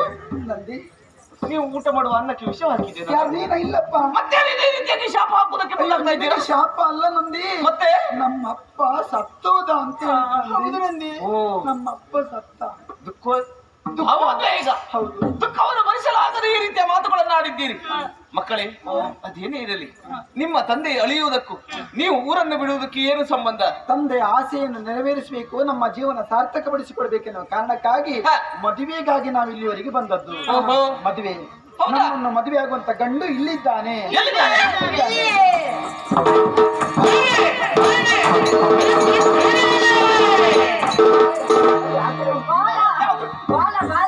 ಬಾಲ ಇಲ್ಲಿ ಎತ್ತುಕೊಂಡಿದ್ದೆ ನೋಡು. ಮೇಲೆ ಉಂಟು, ಬಾಲ ಮೇಲೆ ಉಂಟು. ಜಾಗ್ರತೆ ಮಾಡಿದ್ದೇನೆ. ಹೇಳು. ದೇವರತಿ, ತಡ ಮಾಡಬೇಡ. ಬಾ, ನನ್ನ ಬಲ ತೊಡೆ ಎಂದೇರು. ನಾಗರತಿ, ನಿನಗೆ ಎಡತೊಡೆ. ಚಾರುರತಿ, ನಿನಗೆ ಬಲಭುಜ. ಮಂದರತಿ, ನಿನಗೆ ಎಡಭುಜ. ನೀನು ನಿಮ್ಮ ಪಕ್ಕದ ಮನೆಯವಳು. ನಿನಗೆ ಸ್ಥಳ ಇಲ್ಲ ಎನ್ನುವುದಾಗಿ ಬೇಸರಿಸಬೇಡ. ಕೋಡುವಿನ ನಡುವೆ ಕಿರಿದಾದ ಸ್ಥಳ ಉಂಟು. ಕೋಡನ್ನು ಬಿಗಿಯಾಗಿ ಹಿಡಿದ ಅಲ್ಲೇ ಭದ್ರವಾಗಿ ಕುಳಿತುಕೊಳ್ಳಬಹುದು. ಆ ಕೋಡಿನಿಂದ ಯಾವುದೇ ಅಪಾಯ ಇಲ್ಲ ತಾನೆ? ನನ್ನ ಕೋಣೆಯಿಂದ ಅಪಾಯ ಇಲ್ಲ ನಿನಗೆ. ನಿಮಗೆ ಬೇರೆ ಯಾರು ಅಭ್ಯಾಸ ಉಂಟಲ್ಲ? ಯಾರಿಗೆ? ನಿನಗೆ ನನಗೆ ಅಭ್ಯಾಸ ಇಲ್ಲಪ್ಪ. ಮೊದಲಿದ್ದ? ಮೊದಲು ಅಭ್ಯಾಸ ಇಲ್ಲ ಅಂದ್ರೆ ಮೇಲೆ ಮೊದಲಿಗೆ ಇರುವುದಿಲ್ಲ. ಅಲ್ಲ, ಯಾಕಂತ ಹೇಳಿದ್ರೆ ನಿಮ್ಮಂತ ಜಾತಿಯವರು ಹಸರು ಕಂಡಾಗ ಹೆಚ್ಚಿಗೆ ತಿನ್ನಬೇಕೆನ್ನುವಂತ ಆಸೆಯಿಂದ ಹೋಗ್ತಾರೆ. ಮಧ್ಯದಲ್ಲಿ ಒಂದು ಬೇಲಿ ಇರ್ತದೆ, ಆ ಕಡೆಯಲ್ಲಿ ಹಸಿ ಇರ್ತದೆ. ನೀನು ಹಸಿರು ಕಂಡಾಗ ಹೋಗಿ ಆ ಬೇಲಿಂದ ಆಚೆಗೆ ಹೋದ್ರೆ ನೀನು ಬೇಲಿ ಹಾರು ದೇವ್ರು ಸಿಕ್ಕಿ ಬಿಡುದೇನಾ? ಆಗಬಾರದು ಅಂತ ಹೇಳಿ. ಭೂಲೋಕದಲ್ಲಿರುವಂತ ಸಾಮಾನ್ಯ ನಂದಿಕೇಶಿ ಇವನಲ್ಲ, ಹಾಗಾಗಿ ಕೈಲಾಸದಲ್ಲಿರುವವ, ಹಾಗಾಗಿ ಹೇಳಿದ ಅಭ್ಯಾಸ ನನಗಿಲ್ಲ ಎನ್ನುವುದಾಗಿ ಒಪ್ಪಿಕೊಂಡೆ. ಆಯ್ತು. ಈತ ಬಹಳ ಬುದ್ಧಿವಂತರಾಗಿದ್ದಾನೆ. ಏನು? ಯಾಕಂತ ಹೇಳಿದ್ರೆ ಕಿರಿಯವಳಾಗಿರುವಂತ ಇವಳನ್ನೇ ತಲೆ ಮೇಲೆ ಹೇಳಿ ಕುಳಿತುಕೊಳ್ಳು ಅಂತ ಹೇಳಿದ. ಸರಿ ಉಂಟು. ಒಮ್ಮೆ ನನ್ನಲ್ಲಿ ಹೇಳ್ಬೇಕಿತ್ತು. ಏನ್ ಮಾಡ್ತಿದ್ದೆ? ಒಮ್ಮೆ ಹೋಗಿ ಕುಳಿತುಕೊಂಡು ಬರ್ತಾ ಇದ್ದೆ. ಎಲ್ಲಿ? ಆತನ ತಲೆ ಮೇಲೆ. ಅವಾಗ ಆತನ ಪರಿಸ್ಥಿತಿ ಏನಾಗ್ತಿತ್ತು? ನಂದಿ ಹಪ್ಪಳ ಆಗಿ ಬಿಡ್ತಿದ್ದ. ಆಮೇಲೆ ನಾಳೆಯಿಂದ ಭೂಲೋಕದಲ್ಲಿ ಒಳ್ಳೆ ಪ್ರಚಾರ. ನಂದಿ ಹಪ್ಪಳ 75, ನಂದಿ ಹಪ್ಪಳ 75. ಪ್ರಚಾರ ಕೊಡೋದಕ್ಕೆ ಜನ ಆದಿತ್ಯ. ನಂದಿ ಮಕ್ಕಳೇ, ನಿನ್ನನ್ನು ಮದುವೆ ಆಗಬೇಕೆನ್ನುವ ಉದ್ದೇಶಕ್ಕಾಗಿ ನಾವು ಬಂದದ್ದಲ್ಲ. ಆ ರೀತಿ ಆಸೆ ಇಟ್ಟುಕೊಳ್ಳುವುದು ಬೇಡ. ಮತ್ತೆ ಶಿವನ ಮಗನಾದಂತ ಸುಬ್ರಹ್ಮಣ್ಯನ ಮದುವೆ ಆಗಬೇಕೆನ್ನುವ ಉದ್ದೇಶಕ್ಕಾಗಿ ಬಂದಿದ್ದೇವೆ. ಗಿರಿಯನ್ನೇರುವುದಕ್ಕೆ ಅವಕಾಶ ಕೊಡು.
ಮಕ್ಕಳೇ, ಕೈಲಾಸ ಗಿರಿಯನ್ನು ಏರ್ಬೇಕಂತಾದ್ರೆ ನಿಯಮ ಮತ್ತು ಸಮಯ ಅಥವಾ ನಿರ್ದಿಷ್ಟವಾದ ಕಾಲಮಾನ ಎನ್ನುವುದುಂಟು. ಏನದು? ಯಾವುದು? ನಿರ್ದಿಷ್ಟವಾದ ಸಮಯ ಆದ ನಿಯಮ ಯಾವುದು? ಯಾವುದು? ಅರಿಷಡ್ವೈರಿಗಳನ್ನ ತಂದಿರಬೇಕು. ಅಂತವ್ರು ಯಾರು? ಯಾವುದು? ಕಾಮ, ಕ್ರೋಧ, ಮದ, ಮೋಹ, ಮತ್ಸರ, ಲೋಭ ಎನ್ನುವ ಅರಿಷಡ್ವೈರಿಗಳು. ಅದನ್ನು ಜಯಿಸಿದವರು ಇದ್ದಾರಾ ಎನ್ನುವುದಾಗಿ ಪ್ರಶ್ನೆ ಅಲ್ವಾ? ಯಾರು ಇದ್ದಾರೆ. ದೇವತೆಗಳು, ಆಮೇಲೆ ನಾರದರು, ಮನುಮನಿಗಳು, ಸಿದ್ಧರು, ಸಾಧ್ಯರು, ಗರುಡರು, ಗಿಲ್ಲರು, ಕಿಂಪುರುಷರು, ಉರ್ರಗರು. ಹೌದಲ್ಲ? ಯಾಕೆ? ನಾವು ಉರಗರಲ್ವಾ? ಯಾವುದು? ಪಟ್ಟಿಯಲ್ಲಿ ಹೆಸರುಂಟು ನಮ್ಮದು. ಹೆಸರುಂಟು. ಅದರ ಕೊನೆಯದಾಗಿ ಹೇಳ್ತೀನಿ ನಾನು, ನಿರ್ದಿಷ್ಟವಾದ ಕಾಲಮಾನ ಎನ್ನುವುದುಂಟು ಎನ್ನುವುದಾಗಿ. ಯಾವ ಕಾಲಮಾನ ಅದು? ಕಾಲಮಾನ ಅಂದ್ರೆ ಯಾವುದು? ಪ್ರದೋಷ ಕಾಲ. ಹಾಗಂತ ಪ್ರದೋಷ ಕಾಲ ಯಾವಾಗೆಲ್ಲ ಬರ್ತದೆ? ಯಾವಾಗ ಬರ್ತದೆ? ಸೋಮ ಪ್ರದೋಷ ಅಂತ ಬರ್ತದೆ, ಶನಿ ಪ್ರದೋಷ ಅಂತ ಬರ್ತದೆ. ಇವತ್ತು ನಿತ್ಯ ಪ್ರದೋಷ ಎನ್ನುವುದುಂಟು. ನಿತ್ಯ ಪ್ರದೋಷ ಎನ್ನುವುದು ಇವತ್ತಿಗೆ ಮುಗ್ದು ಹೋಗಿದೆ. ಹಾಗಾಗಿ ಸೋಮ ಪ್ರದೋಷ ಎನ್ನುವುದು ಹೇಗೆ? ಸೋಮವಾರದೊಂದು ಪ್ರದೋಷ ಕಾಲ ಬಂದಿದ್ದೇ ಹೋದಾದ್ರೆ ಅದನ್ನು ಸೋಮ ಪ್ರದೋಷ, ಶನಿವಾರದೊಂದು ಪ್ರದೋಷ ಕಾಲ ಬಂದಿದ್ದೇ ಹೋದಾದ್ರೆ ಅದನ್ನು ಶನಿ ಪ್ರದೋಷ ಎನ್ನುವುದಾಗಿ ಹೇಳ್ತಾರೆ. ಹಾಗಾದ್ರೆ ಇವತ್ತಿನ ಕಾಲಮಾನ ಮುಗಿದು ಹೋಗಿದೆ. ಇನ್ನು ಬರುವುದು ಯಾವಾಗ? ತ್ರಯೋದಶಿಯ ಸಂಧ್ಯಾ ಕಾಲ ಬರುವಂತಹ ಪ್ರದೋಷ ಕಾಲ. ಆ ಕಾಲವೇ ಯಾಕೆ ಸೂಕ್ತ? ಆ ತ್ರಯೋದಶಿಯ ಸಂಧ್ಯಾ ಕಾಲ ಬರುವಂತಹ ಪ್ರದೋಷ ಕಾಲದಲ್ಲಿ ಪರಮೇಶ್ವರ ಪ್ರಸನ್ನ ಚಿತ್ತನಾಗಿ ಕುಳಿತಿರ್ತಾನೆ. ಭಕ್ತರ ಮನದ ಅಭಿಷ್ಟವನ್ನು ಈಡೇರಿಸುವುದಕ್ಕಾಗಿ ಕಾತುರತೆಯಿಂದ ಇರ್ತಾನೆ. ಹಾಗಾಗಿ ಹೋಗ್ಬೇಕು. ಹೌದಪ್ಪ. ಇವತ್ತು ಯಾವ ತಿಥಿ? ಇವತ್ತು ನವಮಿ. ಇನ್ನು ನೀವು ನೋಡ್ಬೇಕಾ ಪರಮೇಶ್ವರನನ್ನ? ಇನ್ನು 4 ದಿನ ಕಾಯ್ಬೇಕು. 4 ದಿನ? ಹೌದಪ್ಪ. ಅಲ್ಲಿವರೆಗೆ ನಾವೇನ್ ಮಾಡುದು? ಆಲೋಚನೆ ಮಾಡಬೇಡಿ. ಇಲ್ಲಿ ನೋಡಿ, ಇವರೆಲ್ಲ ಯಾರೆನ್ನುವುದಾಗಿ ಭಾವಿಸಿದ್ದೀರಾ? ದೇವರನ್ನ ಕಾಣುವುದಕ್ಕಾಗಿ ಬಂದವರಿದ್ದಾರೆ. ಶಿವನ ಭಕ್ತರೇ ಇವರೆಲ್ಲ? ಹೌದಪ್ಪ. ಅಲ್ಲ, ಮತ್ತೆ ಬಾಯಿದೇನೋ ಹೇಳ್ತಾ ಇದ್ದಾರೆ, ಕೈಯಲ್ಲೇನೋ ಸದ್ದು ಮಾಡ್ತಾ ಇದ್ದಾರೆ. ಏನೇನೋ ಹಿಡಿದುಕೊಂಡದ್ದಲ್ಲ, ಕೈಯಲ್ಲಿ ತಾಳ, ಕೊಂಚಿನ ತಾಳ, ಕೆಲವರಲ್ಲಿ ದೊಡ್ಡ ತಾಳ, ಚಕ್ರ ತಾಳ, ಜೈಲ್ ಜಕ್ ಜೈಲ್ ಜಕ್ ಎನ್ನುವುದಾಗಿ ದೊಡ್ಡದೊಂದು. ಆಮೇಲೆ ಕೆಲವರ ಕೈಯಲ್ಲಿ ವೀಣೆ. ಇದನ್ನೆಲ್ಲ ಹಿಡಿದು ಹರನ ಭಜನೆಯನ್ನ ಮಾಡ್ತಾ ಇದ್ದಾರೆ. ಹರ ಹರ ಎಂದರೆ ಭಯವಿಲ್ಲ ಎನ್ನುವುದಾಗಿ. ಅಲ್ಲೇ ಕೂತ್ಕೊಂಡಿದ್ದೆ. ದೇವರ ವಿಷಯ ಹೇಳಿದ ತಕ್ಷಣ ನೀ ನೋಡು ಎಷ್ಟು ಚಂದ. ಮತ್ತೆ ಉಲ್ಲಾಸ ಬರ್ತದೆ, ಹುಮ್ಮಸ್ಸು ಬರ್ತದೆ. ಹಾಗಾಗಿ ಚಿಂತೆ ಮಾಡಬೇಡಿ. ನಾವೇನ್ ಮಾಡುದು ಈಗ? ಇವರ ಸರತ್ತಿನ ಸಾಲಿನಲ್ಲಿ ಎಲ್ಲ ಸ್ಥಳಾವಕಾಶ ಎನ್ನುವುದಾಗಿ ಹುಡುಕಿಕೊಂಡು ಮುಂದೆ ಆಸನ ಖಾಲಿ ಉಂಟು. ಹೌದು, ಹಿಂದೆ ಹೋಗುದು ಯಾಕೆ? ದೇವರನ್ನ ಕಾಣುವುದಕ್ಕಾಗದೆ ಮುಂದೆ ಬನ್ನಿ, ಮುಂದೆ ಬನ್ನಿ. ಆಯ್ತು. ಮುಂದೆ ಬಂದವರಿಗೆ ಮೊದಲ ಅವಕಾಶ ಅವಕಾಶ. ಆಯ್ತು ನಿಮ್ಗೆ. ಹಾಗಾಗಿ ನೀವು ಅವ್ರ ಜೊತೆಯಲ್ಲಿ ಕುಳಿತುಕೊಳ್ಳಿ. ಹಾ. ಹರ ಭಜನೆಯನ್ನ ಮಾಡಿ ಹಾ. ದೇವರನ್ನು ಕಾಣುವುದಕ್ಕೆ ಸಮಯ ಬಂದಾಗ ನಾನು ಸೂಚಿಸ್ತೇನೆ. ನಂದಿಕೇಶ, ಅವರಿಗೆ ತಾಳ್ಮೆ ಉಂಟು, ಸಹನೆ ಉಂಟು, ಎಷ್ಟು ದಿನ ಬೇಕಾದ್ರೂ ಇರ್ತಾರೆ. ಹೌದೇ? ನಮಗ ಹಾಗಲ್ಲ, ದೇವ್ರನ್ನ ಆದಷ್ಟು ಬೇಗ ಕಾಣ್ಬೇಕು. ನೀನೇನು ಕ್ಷೇತ್ರಾಕಾಂಕ್ಷೆ ಎನ್ನುವುದಕ್ಕೆ ಇಲ್ಲಿವರೆಗಾಗಿ ಗೌರವ ಕೊಟ್ಟಿದ್ದು. ಬಿಡದೇ ಇದ್ರೆ ನಾವು ಧಿಕ್ಕರಿಸಿ ಹೋಗ್ತೇವೆ. ಅಡಿಯಮ್ಮ, ನಂದಿ ಏನು ಅಲ್ಲಿಗೆ ಪೂರ್ಣ ಆಗಲಿಲ್ಲ. ಹಾ. ಇವರೆಲ್ಲ ಯಾಕೆ ಬಂದದ್ದು? ದೇವರನ್ನ ಕಾಣುವುದಕ್ಕೆ. ದೇವರನ್ನು ಕಾಣಬೇಕೆನ್ನುವ ಉದ್ದೇಶಕ್ಕಾಗಿ ಬಂದಿದ್ದಾರೆ. ಆದ್ರೆ ಇವರಾಗಿ ಬಂದದ್ದು ನಂದಿ. ಮತ್ತೆ ಹಾಗಲ್ಲ ಪಾಪ, ಯಾರೋ ಒಬ್ರು ಎಷ್ಟೋ ವರ್ಷದ ಹಿಂದೆ ಹರಕೆ ಹೇಳ್ಕೊಂಡಿದ್ದಾರೆ. ಆ ಹರಕೆ ತೀರಿಸುವಂತ ಒಂದು ಸಮಯ ಕಾಲ ಇವತ್ತು ಸನ್ನಿಹಿತವಾಗಿದೆ. ಓಹೋ. ಎಂತ ಒಂದು ಸುಸಂದರ್ಭ ನೋಡು. ಹಾ. ಅವರು ಮಾತ್ರ ಸೇವೆ ಮಾಡುವುದಲ್ಲ, ತಾವು ಮಾಡುವಂತ ದೇವರ ಸೇವೆಯಲ್ಲಿ ಎಲ್ಲರೂ ಪಾಲ್ಗೊಳ್ಳಬೇಕೆನ್ನುವ ಕಾರಣಕ್ಕಾಗಿ ಎಲ್ಲರ ಮನೆಗೆ ಹೋಗಿ ಆಮಂತ್ರಣವನ್ನು ಕೊಟ್ಟು ಅವರಿಗೆ ಕರೆ ಕೊಟ್ಟು ಬಂದಿದ್ದಾರೆ. ಹಾಗಂತ ಒಂದೊಂದು ಮನೆಗೆ ಒಬ್ಬೊಬ್ಬರೇ ಬಂದಿದ್ದಲ್ಲ ನಂದಿ, ಮತ್ತೆ 2-3 ಬಂದಿದ್ದಾರೆ. ಇವರೆಲ್ಲ ಎಷ್ಟೊತ್ತು ನಿಂತಾರೆ? ಎಷ್ಟೊತ್ತಿರ್ತಾರೆ? ಅವರ ಕರೆಗೆ ಹೋಗೊಟ್ಟು ಬಂದವರು. ಕೆಲವರೆಲ್ಲ ಮುಖ ತೋರಿಸಿದ್ದಾಯ್ತು ಹೋಗ್ತೇವೆ ಎನ್ನುವಾಗ ಹೊರಡ್ತಾರೆ. ಅವರಾದ್ರೆ ಹೆಚ್ಚು ಹೊತ್ತಿರುವುದಿಲ್ಲ, ಸ್ವಲ್ಪ ಹೊತ್ತು ನೋಡ್ಬೇಕಾದ್ರೆ ಅರ್ಧ ಮಂದಿ ಹೋಗಿರ್ತಾರೆ. ಕೆಲವರಿಗೆಲ್ಲ ವಿಚಾರ ಗೊತ್ತಿಲ್ಲ. ಹಾ. ಕೇವಲ ದೇವರ ಸೇವೆ ಮಾಡೋದ್ರಿಂದ ಪುಣ್ಯ ಪ್ರದಾನವಾಗುವುದಲ್ಲ, ಅಲ್ಲ ದೇವರ ಸೇವೆಯಲ್ಲಿ ಭಾಗಿಯಾಗುವುದರಿಂದ ಕೂಡ ಪುಣ್ಯ ಪ್ರದಾನವಾಗ್ತದೆ ಎನ್ನುವುದಾಗಿ. ಹೌದು. ಹಾಗಾಗಿ ಅವರಿಗೆಲ್ಲ ಸರಿಯಾಗಿ ತಿಳಿಸಿ ಹೇಳ್ಬೇಕು ನಾವು. ನಂದಿ, ಆದ್ರೆ ಒಂದು ಮಾತು, ಹೇಗೆ? ಇವರಾದ್ರೂ ಇವಾಗ್ಲೂ ಇನ್ನೊಂದು ಕ್ಷಣದಲ್ಲಿ ಹೋಗ್ತಾರೆ ಮಹಾರಾಯ. ನೀನ್ ಹೇಳಿದಾಗೆ ನಮಗ ಹಾಗಲ್ಲ, 4 ದಿನ ಆದ್ರೂ ಕಾಯ್ಲೇಬೇಕಲ್ವಾ ಇಲ್ಲಿ. ಹೌದು. ನಮ್ಮ ಉದ್ದೇಶ ಎಂತದ್ದು ಹರಗಿರಿಜೇರನ್ನು ಕಾಣಬೇಕು ಅಂತ ಸಂಕಲ್ಪ ಮಾಡಿ ಬಂದಿದ್ದೀರಿ. ಹಾಗಾಗಿ ಇವರಲ್ಲಿ ಒಂದೆಲ್ಲ ಮಾತಾಡೋದಕ್ಕೆ ಅವಕಾಶ ಕೊಡ್ತಾರೆ. ಖಂಡಿತವಾಗಿ ಇವರೆಲ್ಲವರಲ್ಲಿಯೂ ನಮ್ಮ ಕೋರಿಕೆ ಹೇರಿಕೆ ಅಲ್ಲ, ವಿನಯದಿಂದ ವಿನಮ್ರಳಾಗಿ ವಿನಂತಿಸಿಕೊಳ್ಳುವುದು. ತಂಗಿ ಎಲ್ಲ ಕೈ ಮುಕ್ಕೊಳ್ಳಿ. ನೀನು ಕೈ ಮುಗಿಯೋ. ಯಾರಿಗೆ? ಇವರಿಗೆ. ಎಷ್ಟು ಕಷ್ಟ ಆದ್ರೂ ತೊಂದ್ರೆ ಇಲ್ಲ, ಎಷ್ಟು ಹೊತ್ತಾದ್ರೂ ತೊಂದ್ರೆ ಇಲ್ಲ, ಎಷ್ಟು ದಿನ ಆದ್ರೂ ತೊಂದ್ರೆ ಇಲ್ಲ. 4 ದಿನ ಅಂತ ಹೇಳಿದ್ದಾನೆ ನಂದಿ. ಇವತ್ತು 1 ದಿನದ ಮಟ್ಟಿಗಾದ್ರೆ, ನಮ್ಮ ಮಟ್ಟಿಗಾಗಿ ಆದ್ರೂ ನೀವು ಕೊನೆಯ ತನಕ ಇರ್ತೀರಾ? ದೇವರು ಬರೋ ತನಕ, ದೇವರು ಕಾಣುವ ತನಕ ಕೊನೆಯವರಿಗಾದ್ರೂ ಕುತ್ಕೊಳ್ತೀರಾ? ಎಲ್ರು ಇರ್ತೀರಾ? ಇರ್ತೀರಿ ಎನ್ನುವರು ಜೋರಾಗಿ ಚಪ್ಪಳ ತಟ್ಟಬೇಕು.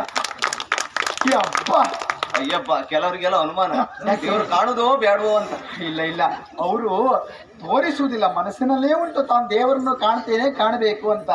ಕೆಲವರೆಲ್ಲ ಪಾಯಸದ ಪ್ರಭಾವ ಬೀರಿದ ಮೇಲೆ ಹೋಗಿರ್ತಾರೆ. ಹೌದು, ದೇವರ ಪ್ರಸಾದ ಸಿಕ್ಕಿದೆ ಅಂತ. ನೀನೊಂದು ಕೆಲಸ ಮಾಡು, ಏನು? ನಾವು ಒಳಗೆ ಹೋಗ್ಬೇಕು, ಹೆಚ್ಚಿಗೆ ಹೊತ್ತು ಕಾಯ್ಲಿಕ್ಕೆ ಆಗುದಿಲ್ಲ.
ಒಂದೊಮ್ಮೆ ನನ್ನ ಧಿಕ್ಕರಿಸಿ ಹೋಗುವುದಕ್ಕೆ ಮುಂದಾಗ್ತಾ ಇದ್ದೀರಾ? ಇದುವರೆಗೆ ಸಮಾಧಾನದಿಂದ ಮಾತಾಡಿದ್ದು ಯಾಕೆ? ಮಕ್ಕಳಿರುವ ಮನೋಭಾವದಿಂದ ಸರಸ್ವತಿಯ ಮಾತುಗಳನ್ನು ಆಡಿದ್ದೇನೆ. ಒಂದೊಮ್ಮೆ ನನ್ನನ್ನು ಧಿಕ್ಕರಿಸಿ ಮುಂದೆ ಹೋದದ್ದೇ ಹೋಗಾದ್ರೆ ಪರಿಣಾಮ ಏನಾಗ್ತದೆ? ಸರ್ವಕೋಪಿಸಿಕೊಳ್ಳುವ ಪರಮೇಶ್ವರನಿಗೆ ಸಿಟ್ಟು ಬರ್ತದೆ, ಅದರಿಂದ ನನ್ನ ಕರ್ತವ್ಯ ಚ್ಯುತಿಯಾಗ್ತದೆ. ಹಾಗಾಗಿ ಯಾವುದೇ ಕಾರಣಕ್ಕೂ ಬಿಡ್ಲಿಕ್ಕೆ ಆಗುದಿಲ್ಲ. ಒಂದೊಮ್ಮೆ ನನ್ನ ಧಿಕ್ಕರಿಸಿ ಹೋಗುವುದಕ್ಕೆ ಮುಂದೆ ತುಳಿತೇನೆ. ಆಮೇಲೆ ನನ್ನ ನಿಮ್ಮನ್ನ ಜಾತ ಕೋಡಿನಿಂದ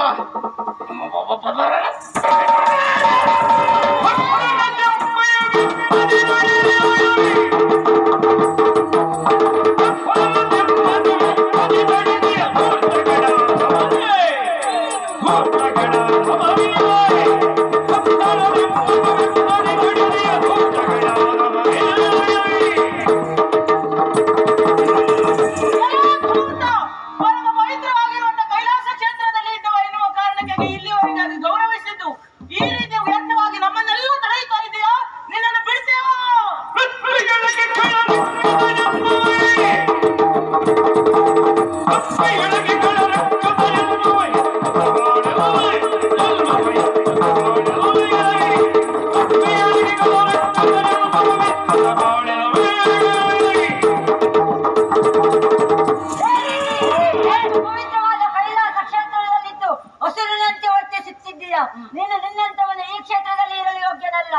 ಬರಬೇಕಾದ ಸ್ಥಳ ಎಲ್ಲಿ ಗೊತ್ತಾ? ಭೂಲೋಕದಲ್ಲಿ ಹೆಂಡವನ್ನು ಕುಡಿದು ಕಂಡವನ್ನು ತಿಂದು ಕಂಡವರ ಮಂಡಿಯನ್ನು ಒಡೆಯುವಂತ ಘೋರ ರಕ್ಕಸ.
ನಿಮ್ಮನ್ನು ಹೀಗೆ ಸುಮ್ಮನೆ ಬಿಡುತ್ತೇನೆ ಅನ್ನೋದಾಗಿ ಭಾವಿಸಿದ್ದೀರಾ? ನನ್ನ ಪಾಲಿಗೆ ಶಾಪವನ್ನು ಕೊಟ್ಟಿದ್ದೀರಾ? ಪ್ರತಿಯನ್ನು ಶಾಪವನ್ನು ಕೊಡ್ತೀನಿ ಹೇಗೆ ಬಲ್ಲಿರಾ? ಗೋರನ್ನು ಮದುವೆಯಾಗಬೇಕೆನ್ನುವ ಹೆಬ್ಬಾಯಿಕೆಯನ್ನು ಹೊತ್ತು ಬಂದಿದ್ದೀರಾ? ಆ ಆಸೆ ಎನ್ನುವುದು ಯಾವ ಕಾಲಕ್ಕೂ ಕೊನೆಗೊಳ್ಳದೆ ಹೋಗೈತಿ. ಮೂಲಕದಲ್ಲಿ ಐವರು ಒಟ್ಟಾಗಿ ಬದುಕಬೇಕೆನ್ನುವ ಮನೋವಾಂಚೆ, ಈ ಮನೋವಾಂಚೆ ಎನ್ನುವುದು ಈಡೇರದೆ ಹೋಗೈತಿ.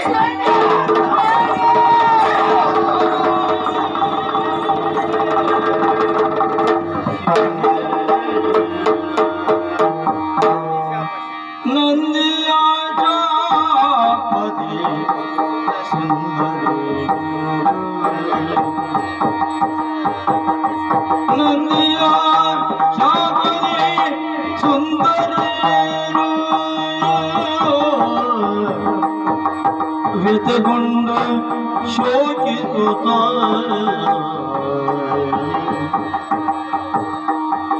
ಆಜಭಂಗ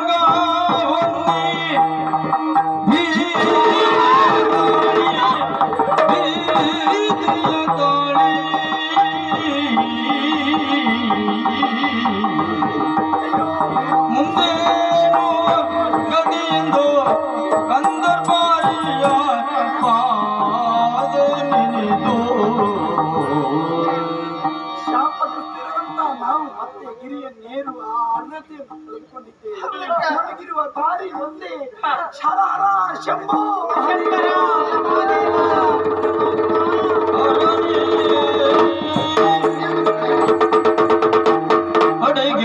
ಅಡಗೇರಗಿದವರ ಬಿಡಿದೆತ್ತಿ ಕರುಣಾಳಿ ನುಡಿರೊಳದಿಯ ದುಃಖಾಯಿಗಳು. ಧಾರಾಕಾರವಾಗಿ ಕಣ್ಣೀರೆಲ್ಲ ಸುರಿಸುತ್ತ ಈ ಕೈಲಾಸ ಗಿರಿಮೂಲದಲ್ಲಿ ನಮ್ಮನ್ನೇ ನೆಲೆಸ್ತಿದ್ದೀರಿ.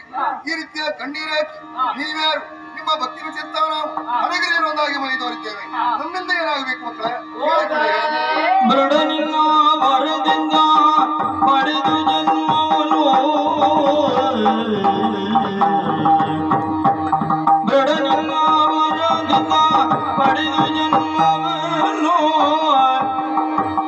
ಗೋನುಡನೆ ಲಗ್ನದ ಆಸೆಯಿಂದ ಗೋನುಡನೆ ಲಗ್ನದ ಆಶೆಯಿಂದ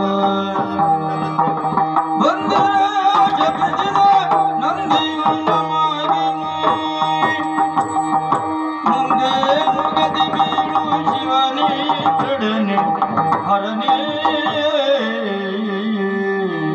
ದೇವ ಶಂಕರ, ನಿನ್ನ ಪಾದ ಮೂಲದಲ್ಲಿ ಬಿದ್ದು ಕಂಬನಿ ಮಿಡಿಯುವಂತಹ ಈ ಕನ್ಯೆಯರು ಅನ್ಯರಲ್ಲ ದೇವ. ನಿನ್ನ ಭಕ್ತನಾಗಿರುವಂತಹ ಶಂಖಚೂಡನ 5 ಮಂದಿ ಹೆಣ್ಣು ಮಕ್ಕಳು ನಾವು. ನಮ್ಮ ತಂದೆಯ ಹಿರಿದಾದ ಒಂದು ಆಸೆ ಇದ್ದಿತ್ತು, ನಿನ್ನ ಮಗನಾಗಿರುವಂತಹ ಕುಮಾರಸ್ವಾಮಿಗೆ ನಮ್ಮ 5ರನ್ನು ಕೊಟ್ಟು ಮದುವೆ ಮಾಡಿಸಬೇಕು ಎನ್ನುವುದಾಗಿ.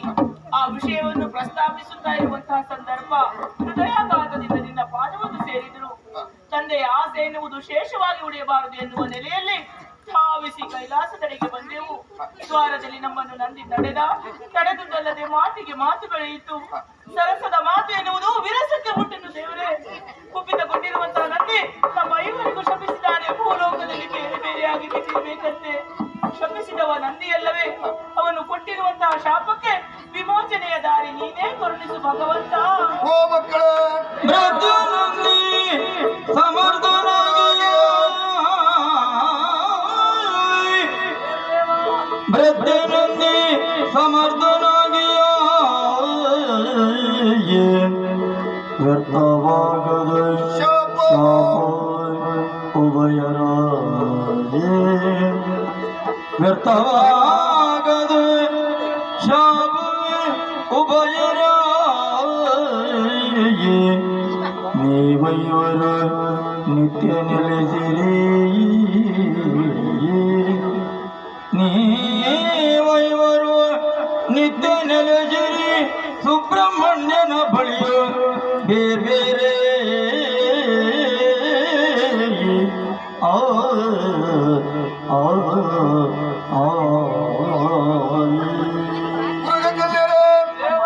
ಕಣ್ಣೀರೆಲ್ಲ ವರ್ಷಗಳ ಮಕ್ಕಳೇ ಎದ್ದೇಳಿ. ಪ್ರತಿಯೊಂದಿಗೂ ಸಮರ್ಥರಾಗಿದ್ದಾರೆ. ಅವ ಕೊಟ್ಟಂತಹ ಶಾಪವನ್ನ ಮೀರುವುದಕ್ಕೆ ಅಸಾಧ್ಯ ಮಕ್ಕಳೇ. ಅವ ಕೊಟ್ಟ ಶಾಪದಂತೆಯೇ ನೀವು ಅನುಭವಿಸಲೇಬೇಕು. ಬೇರೆ ಬೇರೆಯಾಗಿ ಬಿದ್ದಿರಲೇಬೇಕು ಮಕ್ಕಳೇ. ಸುಬ್ರಹ್ಮಣ್ಯನನ್ನ ಮದುವೆಯಾಗುವಂತ ಆಸೆ ಹೊತ್ತು ಬಂದವರು ಮದುವೆಯಾಗೋದಕ್ಕೆ ಅಸಾಧ್ಯ ಮಕ್ಕಳೇ. ಅವ ಬ್ರಹ್ಮಚಾರಿ. ಹಾಗಾಗಿ ಅವರ ಸಾಂಗತ್ಯ ನಿಮಗಿಲ್ಲ. ಮಾರ್ಗವನ್ನು ನಾನು ಸೂಚಿಸುತ್ತೇನೆ. ನೀವು ಬಿದ್ದಂತಹ ಸ್ಥಳ ಎನ್ನುವುದು ಸುಬ್ರಹ್ಮಣ್ಯನ ಸಾನ್ನಿಧ್ಯವಾಗ್ತದೆ ಮಕ್ಕಳೇ. ದಿನನಿತ್ಯವೂ ಸುಬ್ರಹ್ಮಣ್ಯನ ಸೇವೆ ಮಾಡಿಕೊಡುವಂತ ಯೋಗ ಭಾಗ್ಯ ಉಂಟು ಬಿಟ್ಟರೆ ಅವನ ಸಾಂಗತ್ಯ ನಿಮ್ಮ ಪಾಲಿಗಿಲ್ಲ ಮಕ್ಕಳೇ. ಸಾಂಗತ್ಯಕ್ಕಿಂತ ಸಾನ್ನಿಧ್ಯವೇ ಹಿರಿದಾದಂತಾಯಿತು. ಅಮ್ಮ, ತಾಯಿ, ಮಹಾತಾಯಿ, ಎಲ್ಲರನ್ನು ಪಡೆಯುವಂತಹ ತಾಯಿ ನೀನು, ಜಗತ್ತಿನಲ್ಲಿ ಲೋಕಮಾತೆ. ನಮ್ಮ ಎಳಲನ್ನು ಕಂಡು ನಮ್ಮನ್ನು ಅನುಗ್ರಹಿಸಲಾರೆಯಾ ತಾಯಿ? ಹೇಳಿ ಮಕ್ಕಳೇ, ಹೇಳಿ. ಮತ್ತೆ ಪಾರ್ವತಿ ನುಡಿದಳು ಅಳಲದೇರಿ ಮಕ್ಕಳೇ ಅಳಲದೇರಿ ನಾ ಇದ್ದವೇನು ನಿಮ್ಮೊಡನೆ ಸರ್ವದ ಭಕ್ತರನ್ನು ಪಡೆಯುತ್ತ ಇದ್ದವೇನು ನಿಮ್ಮೊಡನೆ ಸರ್ವದ ಭಕ್ತರನ್ನು ಪಡೆಯುವುದೇ ಇಷ್ಟಾರ್ಥಗಳ ಕರುಣಿಸುತ್ತ ಅಳಲದಿರಿ ಅಳಲದಿರಿ ಅಳಲದಿರಿ ಮಕ್ಕಳೇ, ಅಮ್ಮ ಕೋಳು ಅಂತ ಅಳುತ್ತಾ ಇದ್ದೀರಿ. ನಿಮ್ಮ ಕಣ್ಣಂಚಿನಲ್ಲಿ ತಿರುಗುವ ಕಂಬನಿಯ ದಾರಿಯನ್ನು ಕಂಡಾಗ ಎಂತಹ ಕಟು ಮನಸ್ಕರಾದರೂ ಅನುಕಂಪ ತೋರಲೇಬೇಕು ಮಕ್ಕಳೇ. ಆ ಪರಿಯಾದಂತಹ ದುಃಖ ನಿಮ್ಮದು. ಯಾಕೆ ಈ ರೀತಿಯ ಕಣ್ಣೀರು ಕೇಳಿದ್ರೆ ನಂದಿಯಿಂದ ಶಾಪ ಬಂತು. ಹೌದು ತಾಯಿ. ಮಕ್ಕಳೇ, ಹರಗಿರಿಜೆಯನ್ನು ಕಾಣುವ ಆಸೆಯಿಂದ ಬಂದ ನೀವು ಎಂತಹ ತಪ್ಪು ಮಾಡಿಬಿಟ್ಟಿ. ತಾಮಸ ಗುಣದಿಂದ ನಂದಿಯನ್ನು ಶಪಿಸಿ ತಪ್ಪು ದಾರಿಗೆ ಹೆಜ್ಜೆ ಇಟ್ರಿ ಮಕ್ಕಳೇ. ಪುಣ್ಯಕ್ಷೇತ್ರಕ್ಕೆ ಹೋಗುವುದು ಯಾಕೆ? ಬದುಕಿನಲ್ಲಿ ಗೈದಂತಹ ಪಾಪ ಪ್ರಕ್ಷಾಳನೆ ಆಗ್ಲಿ ಅಂತ. ಅನ್ಯಕ್ಷೇತ್ರೇ ಕೃತಂ ಪಾಪಂ ಪುಣ್ಯಕ್ಷೇತ್ರೇ ವರ್ಜಿತೆ. ಪುಣ್ಯಕ್ಷೇತ್ರೇ ಕೃತಂ ಪಾಪಂ ವಜ್ರಲೇಪೇ ಭವಿಷ್ಯತಿ. ಪುಣ್ಯಕ್ಷೇತ್ರದಲ್ಲಿ ಹೋಗಿ ತಪ್ಪು ಮಾಡಿದ್ರೆ ತೊಳ್ಕೊಳ್ಳಿಕ್ಕೆ ಮತ್ತೆ ಬೇರೆ ಕ್ಷೇತ್ರ ಇಲ್ಲ ಮಕ್ಕಳೇ. ಹಾಗಂತ ಶಾಪ ಬಂತಲ್ಲ ಅಂತ ಕಣ್ಣೀರು ಬಿಡಿಯುವ ಅಗತ್ಯ ಇಲ್ಲ. ಶಾಪದ ತಾಪ ಸಹಿಸ್ಲಿಕ್ಕೆ ಆಗುವುದಿಲ್ಲ ಅಂತಲ್ವಾ? ತಾಪ ಪ್ರಪಂಚದಲ್ಲಿ ಯಾರಿಗಿಲ್ಲ ಮಕ್ಕಳೇ. ನೋಡಿ, ಲೋಕವನ್ನು ಕಾಯುವ ಮಹಾದೇವ ಗಂಟಲಲ್ಲಿ ವಿಷಧರಿಸಿದ ತಾಪವನ್ನು ಶಮನ ಮಾಡಲಿಕ್ಕೆ ಶೀತಲ ಶರೀರಿಯಾದ ಚಂದ್ರನನ್ನು ಜಟೆಯಲ್ಲಿ ಧರಿಸಿದ್ದಾರೆ. ಅವರಿಗೂ ವಿಷದ ತಾಪ ಉಂಟು. ಇನ್ನು ಅಲ್ಲಿಗೆ ನೀವು ಶಾಪದ ತಾಪವನ್ನು ಅನುಭವಿಸಲೇಬೇಕು. ಶಾಪದಿಂದಾಗಿ ಪ್ರಪಂಚದಲ್ಲಿ ಒಳಿತು ಕಂಡವರಿದ್ದಾರೆ ಮಕ್ಕಳೇ. ಪಿತೃಭಕ್ತಿ ಪಾರಾಯಣನಾದಂತಹ ಶ್ರವಣ ಕುಮಾರ ತನ್ನ ವೃದ್ಧ ದಂಪತಿಗಳಿಗೆ ತೀರ್ಥಯಾತ್ರೆ ಮಾಡಿಸಬೇಕು ಅಂತ ಅವರನ್ನು ಹೊತ್ತೊಯ್ಯುತ್ತಾ ಇದ್ದರಂತೆ. ಮಾರ್ಗ ತನ್ಮಧ್ಯೆ ತಂದೆ ತಾಯಿಗೆ ತೃಷಿಯಾಯಿತು ಎಂಬ ಕಾರಣಕ್ಕೆ ನೀರು ತರಲೆಂದು ಬಿಂದಿಗೆಯನ್ನು ಹಿಡಿದು ಕಾಡ ನಡುವೆ ಹರಿವ ಚರಿಯತ್ತ ತೆರಳಿದ. ಆ ಹೊತ್ತಿಗೆ ಸರಿಯಾಗಿ ಅಯೋಧ್ಯೆಯ ಚಕ್ರವರ್ತಿ ದಶರಥ ಮೃಗಬೇಟೆಗೆ ಅಂತ ವನಕ್ಕೆ ಬಂದಿದ್ದರಂತೆ. ಬಿಂದಿಗೆಗೆ ನೀರು ತುಂಬುವಾಗ ಗುಳುಗುಳು ಶಬ್ದ ಆಗೋದಿಲ್ವಾ? ಪ್ರಾಣಿ ನೀರು ಕುಳಿತಾ ಇದೆ ಅಂತ ಭಾವಿಸಿ ಶಬ್ದವೇದಿ ವಿದ್ಯೆಯನ್ನು ಬಲ್ಲ ದಶರಥ ಶರಪ್ರಯೋಗ ಮಾಡಿದ. ಶ್ರವಣ ಕುಮಾರ ಅಲ್ಲಿಯೇ ಬಿದ್ದು ಸತ್ತ. ಮಗ ಸತ್ತ ವರ್ತಮಾನ ವೃದ್ಧ ತಂದೆ ತಾಯಿಗೆ ಗೊತ್ತಾಯಿತು. ವೃದ್ಧರಾದ ಅವರು ಶಪಿಸಿದ್ರು. ಯಾರು ನಮ್ಮ ಮಗನ ಮೃತ್ಯುವಿಗೆ ಕಾರಣನಾದನೋ ಅವ ಸಾಯುವ ಕಾಲಕ್ಕೆ ಅವ ಜನ್ಮ ಕೊಟ್ಟ ಮಕ್ಕಳು ಹತ್ತಿರದಲ್ಲಿ ಇಲ್ಲದೆ ಹೋಗಲಿ ಅಂತ ಶಾಪವನ್ನು ಕೇಳಿದ ಅಯೋಧ್ಯೆಯ ಚಕ್ರವರ್ತಿ ದಶರಥ ಕ್ಷಣ ವಿಚಲಿತನಾದ. ಆಮೇಲೆ ಸಮಾಧಾನ ತಂದುಕೊಂಡ. ಶಾಪ ಯಾಕೆ ಅವನಿಗೆ ಸಮಾಧಾನ ಗೊತ್ತಾ? ಅಲ್ಲಿಯವರೆಗೆ ಅವನಿಗೆ ಮಕ್ಕಳೇ ಆಗಿರ್ಲಿಲ್ಲಂತೆ. ದಶರಥನ ಮಕ್ಕಳು ಎಂತವ್ರು ಅಂತ ನೀವು ಕೇಳಿದ್ದೀರಲ್ಲ, ಉಳಿದವರ ವಿಚಾರ ಬಿಡುವ. 4 ಮಂದಿ ಪುತ್ರರನ್ನು ಪಡೆದ. ಪ್ರಥಮ ಪುತ್ರನಾದಂತಹ ಶ್ರೀರಾಮಚಂದ್ರ ಪ್ರಪಂಚಕ್ಕೆ ಆದರ್ಶಪ್ರಾಯನಾದ. ಆದ್ದರಿಂದ ಶಾಪ ಬಂತು ಅಂತ ಚಿಂತಿಸುವ ಅಗತ್ಯ ಇಲ್ಲ. ನಂದಿಯ ಶಾಪ ವಾಕ್ಯದ ಹಾಗೆ ಭುವಿಯಲ್ಲಿ ನೀವು ಬಿದ್ದಿರಲೇಬೇಕು. ನೀವು ಬಿದ್ದ ಸ್ಥಳ ಪವಿತ್ರವಾದ ನಾಗ ಸಾನ್ನಿಧ್ಯ ಆಗುತ್ತದೆ. ಈ ನಾಗ ಸಾನ್ನಿಧ್ಯಕ್ಕೆ ಹೋದ್ರೆ ನಮ್ಮ ಇಷ್ಟಾರ್ಥ ಈಡೇರುತ್ತದೆ ಎಂದು ಭಕ್ತಿಯಿಂದ ಭಕ್ತರು ಬರುತ್ತಾರೆ. ಬಂದವರ ಕಷ್ಟವನ್ನು ದೂರ ಮಾಡುತ್ತಾ ಆ ಮೂಲಕವಾಗಿ ಕೀರ್ತಿಯನ್ನು ಪಡೀರಿ ಮಕ್ಕಳು. ಅಮ್ಮ, ಅಲ್ಲಿ ಬರುವಂತಹ ಭಕ್ತಾದಿ ಮಾನಿಗಳ ಮನದ ಕಷ್ಟವನ್ನು ಈಡೇರಿಸುವಂತಹ ಶಕ್ತಿ ಎಲ್ಲಿಂದ ಬರಬೇಕು ತಾಯಿ? ಭಕ್ತಾಭಿಮಾನಿಗಳನ್ನು ಹರಿಸಲಿಕ್ಕೆ ಹೋಗಬೇಡಿ. ಭಕ್ತರ ಇಷ್ಟಾರ್ಥ ಈಡೇರಿಸುವಂತರಾಗಿ ನಿಮ್ಮಲ್ಲಿ ಅನುಗ್ರಹಿಸುವ ಶಕ್ತಿ ಇಲ್ಲ ಎನ್ನುವ ಸಂಶಯ ಬೇಡ. ನೀವು ಎಲ್ಲೆಲ್ಲಿ ನೆಲೆಯಾಗುತ್ತೀರೋ ಅಲ್ಲಿ ದುರ್ಗೆಯಾದಂತಹ ನಾನು ಶಕ್ತಿ ಸ್ವರೂಪಿಣಿಯಾಗಿ ನೆಲೆಯಾಗುತ್ತೇನೆ. ಬರುವ ಭಕ್ತರನ್ನು ಅನುಗ್ರಹಿಸುವ ಶಕ್ತಿ ನನ್ನದ್ದು ಮಕ್ಕಳೇ. ಭುವಿಯ ಒಡಲಾಳದಲ್ಲಿ ನೀವಿತ್ತಲ್ಲಿ ನಾನು, ಕಡಲಾಳದಲ್ಲಿ ಚಿಪ್ಪು, ಚಿಪ್ಪಿನೊಳಗೊಂದು ಮುತ್ತು, ಬಂಗಾರದ ಪುಷ್ಪಕ್ಕೆ ಪರಿಮಳ ಬಂದ ಹಾಗೆ ಬರುವ ಭಕ್ತರನ್ನು ಅನುಗ್ರಹಿಸುವ ಶಕ್ತಿ ನನ್ನದು. ಆ ಮೂಲಕವಾದ ಕೀರ್ತಿ ನಿಮ್ಮದಾಗಲಿ. ಹೋಗಿ ಮಕ್ಕಳು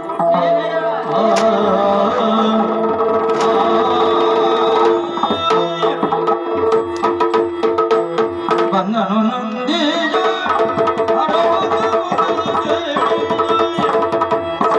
ಇಂದ್ರಿಯ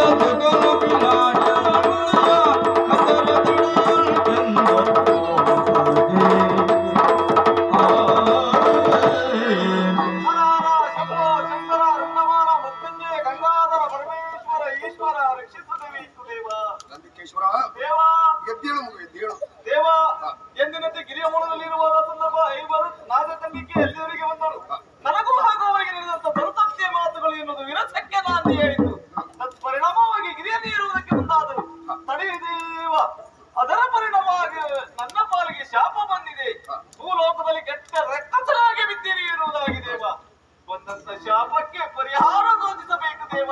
ನಂದಿಕೇಶ್ವರ, ತಪ್ಪು ಮಾಡ್ತೀಯಲ್ಲ, ತಪ್ಪು ಮಾಡುವ ಶಿಕ್ಷೆಯನ್ನು ಅನುಭವಿಸಲೇಬೇಕಲ್ಲ? ಹೌದೇ, ಅನುಭವಿಸಲೇಬೇಕು. ಹಾಗಾಗಿ ಪಡದೆ ಪರಿಹಾರ ಇಲ್ವಾ? ಪಾರ್ವತಿ, ನಾಗಕನ್ಯರಿಂದ ಶಾಪಗ್ರಸ್ತನಾಗುತ್ತಾ ನಂದಿಕೇಶ್ವರ ಶಾಪದ ವಿಮೋಚನೆ ಮಾರ್ಗವನ್ನು ಕೇಳ್ತಾ ಇದ್ದಾನೆ. ಸೂಚಿಸು ನೋಡೋಣ. ಅಮ್ಮ,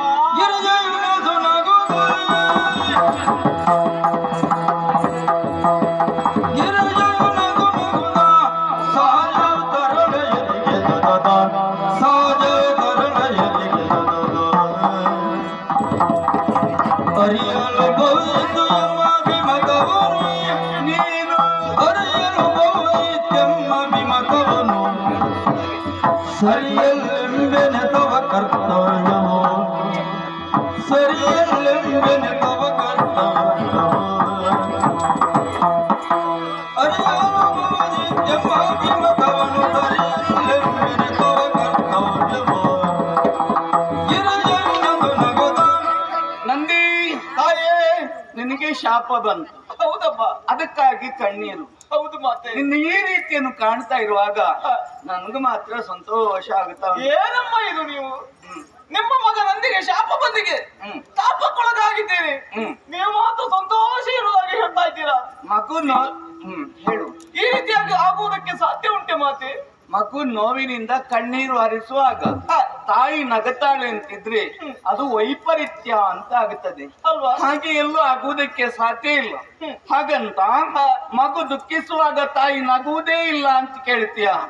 ನಗತಾಳೆ ಯಾವಾಗ ಕೇಳು? ಯಾವಾಗ ತಾಯಿ? ಈ ಭೂಮಿಯಲ್ಲಿ ಮಕ್ಕಳಿಗೆ ಕರ್ಣಭೇದನ ಅಂತ ಮಾಡ್ತಾರೆ, ಅಂದ್ರೆ ಕಿವಿ ಚುಚ್ಚುವುದು.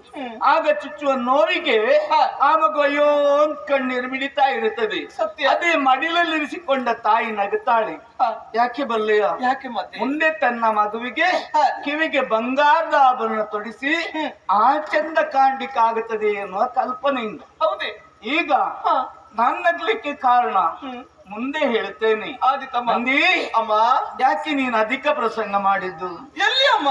ನೀನ್ ಇರ್ಬೇಕಾದದ್ದು ಇಲ್ಲಿ. ಹೌದು ಅಲ್ವಾ? ಶಿಖರದ ತನ್ಮಧ್ಯೆ ನಾವಿರುವಲ್ಲಿ ಇರ್ಬೇಕಿತ್ತು. ಹೌದು. ಹೋಗಲಿ ಬಿಡು. ಕೈಲಾಸದಿಂದ ಇಳಿದು ತಪ್ಪಲ ಕಡೆ ನಡೆದಿ. ಹೌದು. ನಾಗಕನ್ನಿಕೆಯರು ನಮ್ಮ ದರ್ಶನಾಕಾಂಕ್ಷಿಗಳಾಗಿ ಬಂದಾಗ ಅವರ ಮನೋವಾಂಚೆ ತಿಳಿದ ನೀನು ಹೀಗುಂಟು ಅಂತ ನಮ್ಮಲ್ಲಿ ಒಂದು ಮಾತು ಕೇಳ್ಬೋದಿತ್ತಲ್ಲ ಅಮ್ಮ. ಕರ್ತವ್ಯದಲ್ಲಿ ಯಾರು ಕೇಳಿದ್ರೆ ನಂದಿ ಎನ್ನುವುದಾಗಿ ಹೇಳಿದ್ದಾರೆ. ಕರ್ತವ್ಯ ದೈವ ಮಾಲಿಕಂ ಎನ್ನುವುದಾಗಿ ಹೇಳಿದ್ದಾರೆ ಅಲ್ವೇ ತಾಯಿ? ಕರ್ತವ್ಯವೇ ದೇವರಂತೆ, ಅದಕ್ಕಿಂತ ಮಿಗಿಲಾದ ದೇವರು ಇಲ್ಲದೆ ಇನ್ನೊಂದಿಲ್ಲ ಎನ್ನುವುದಾಗಿ ಭಾವಿಸಿದವ ನಾನು. ಮಾಡುವ ಕರ್ತವ್ಯದಲ್ಲಿ ಚ್ಯುತಿ ಬರ್ತದೆ ಎನ್ನುವ ಉದ್ದೇಶದಿಂದ ಇಲ್ಲಿ ಬರ್ಲಿಕ್ಕೆ ಹೋಗಿಲ್ಲ. ಎಲ್ಲಿಯಾದ್ರೂ ಬರುವುದಕ್ಕೆ ಮುಂದಾದ್ರೆ ಹೋದಾದ್ರೆ ಅವರಿಗೆ ನಿರ್ದಿಷ್ಟವಾದ ಮಾರ್ಗ ಎನ್ನುವುದು ಬೇಕಾಗಿಲ್ಲ. ದಾರಿ ಬೇಡ, ಸರಸರ ಏನು ಎನ್ನುವುದಾಗಿ ಗಿರಿಯನ್ನು ಕ್ಷಣ ಮಾತ್ರದಲ್ಲಿ ಏರ್ತಾರೆ ತಾಯಿ. ಆಗ ಕರ್ತವ್ಯಕ್ಕೆ ಚ್ಯುತಿ ಆಗುದಿಲ್ವೇ? ನಾಗ ಕನ್ನಿಕೆಯರು ಅವರ ಮೂಲ ಸ್ವರೂಪ ಯಾವುದು ಕೇಳಿದ್ರೆ ಹರಿದಾಡುವ ಹಾವುಗಳು. ಹೌದು. ಹಾವುಗಳಿಗೆ ದಾರಿ ಬೇಡ. ಮತ್ತೆ ವೇಗ ಯಾರದ್ದು ಕೇಳಿದ್ರೆ ನಾಗಗಳಿಗಿರುವ ವೇಗ ಮತ್ತೆ ಯಾವ ಜೀವಿಗಳಿಗೂ ಇಲ್ಲ. ಅದಕ್ಕೆ ಹೇಳುವುದು ನಾಗಾಲೋಟ. ಸತ್ಯ. ನೀನು 4 ಕಾಲಿನಿಂದ ಎತ್ತರದ ಈ ಪರ್ವತ ಏರುವಾಗ ಅವರು 3 ಸಾರ್ತಿ ಕೆಳಗೆ ಮೇಲೆ ಓಡಾಡುತ್ತಾರೆ ಅಲ್ವಾ? ಒಟ್ಟಿನಲ್ಲಿ ತಪ್ಪುಗಾರ ನೀನಾಗತಿ. ಸತ್ಯ. ಸರಿ, ನಿನ್ನ ಈ ಕೃತ್ಯವನ್ನು ನಾನು ಒಪ್ಪಿಕೊಳ್ತೇನೆ. ಆದ್ರೆ ಏನಮ್ಮ? ನಾಗಕನ್ನಿಕೆಯರ ಶಾಪ ನೀನು ಅನುಭವಿಸಲೇಬೇಕು ಅಮ್ಮ. ಭುವಿಯತ್ತ ತೆರಳಿ ನೀನು ದೊಡ್ಡ ಹೆಂಡ ಕುಡುಕಾಗಿ. ಅಮ್ಮ, ಸಾಮಾನ್ಯ ನಾಗಕನ್ನಿಕೆಯರು ಕೊಟ್ಟಂತ ಶಾಪ ಫಲಿಸುವುದಕ್ಕೆ ಸಾಧ್ಯ ಉಂಟೆ? ಯಾರು ಹೇಳಿದ್ರು? ಅವರು ಸಾಮಾನ್ಯ ನಾನೇ ಭಾವಿಸಿದ್ದಮ್ಮ. ತಪ್ಪಪ್ಪ. ಯಾಕೆ? ಕೇದಾರೇಶ್ವರ ವ್ರತದ ಫಲಸ್ವರೂಪವಾಗಿ ಲೋಕದ ಬೆಳಕು ಕಂಡವರವರು. ಹೌದೇ? ಕೇದಾರೇಶ್ವರ ವ್ರತದ ಮಹಿಮೆ ಏನು ಅಂತ ನಿನಗೆ ಗೊತ್ತು. ಮೊತ್ತ ಮೊದಲಿಗೆ ಆ ವ್ರತ ಆಚರಿಸಿದವಳು ನಾನು. ನಿಜ. ಅದರ ತತ್ಫಲವಾಗಿ ಶಿವನ ವಾಮಾಂಗವನ್ನು ಅಲಂಕರಿಸುವ ಯೋಗ್ಯತೆ ಪಡೆದಿದ್ದೇನೆ. ಸತ್ಯ ಎನ್ನುವಲ್ಲಿಗೆ ಆ ವ್ರತದ ಮಹಿಮೆಯ ಫಲ ಮತ್ತೆ ಬಲ ಇವರಲ್ಲಿ ಇಲ್ಲದೆ ಇರುವುದಕ್ಕೆ ಸಾಧ್ಯವಾ? ಖಂಡಿತವಾಗಿ. ಆದ್ರಿಂದ ನಾಗಕನ್ನಿಕೆಯರ ಶಾಪ ಫಲಿತವಾಗುತ್ತದೆ. ಭೂಮಿಯಲ್ಲಿ ನೀನು ದುಷ್ಟನಾಗಲೇಬೇಕು. ಅಮ್ಮ, ಒಂದು ಕಾರ್ಯ ಮಾಡ್ತೀರಾ? ಈ ಜಾಗ ಬಿಡುವುದೇ. ನಿಮ್ಮ ಯಜಮಾನರಲ್ಲಿ ಮಾತಾಡಿ ಅಮ್ಮ. ಯಾವುದೇ ಕಾರಣಕ್ಕೂ ಈ ಕ್ಷೇತ್ರ ನಾನು ಬಿಡುವುದೇ ಇಲ್ಲ.